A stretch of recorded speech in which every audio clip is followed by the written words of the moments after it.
Chapter 34 Dark Clouds. Kenny gulped and put on a brave face. "It was nice knowing you guys," he said nervously. "But we can't let them have the orbs," Sarah said defiantly.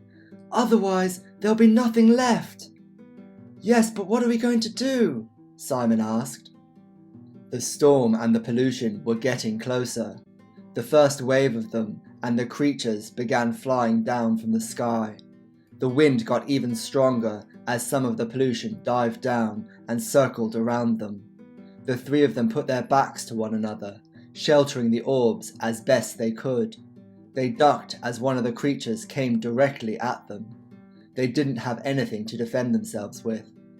Steam barked and growled as he circled around them, ready to stand with his new friends. They could feel the grains of sand from the storm stinging against their faces. They held tightly onto the orbs and covered their eyes with their other arms. There was another flash of lightning, followed by the roar of thunder. What were they going to do? As they cowered there, feeling helpless, thousands of creatures began emerging out of the mud. "Look!" shouted Kenny into the wind. The other three barely heard him. The creatures looked like all sorts of amphibians, enormous frogs, toads, salamanders, and skinks. Some of them stood on 2 legs, and others remained on 4. They were covered in mud, which was their camouflage.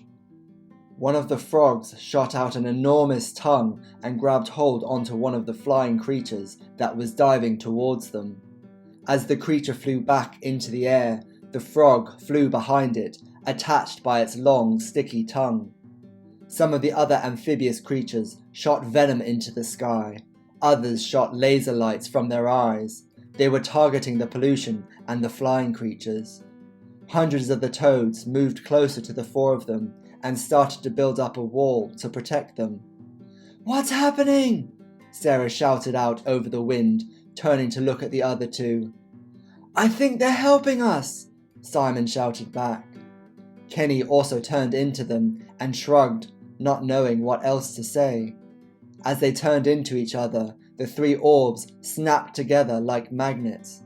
The orbs started pulsing and glowing brighter and brighter. Is that supposed to happen?" Kenny asked. "They're getting brighter," Sarah shouted, squinting from the bright light.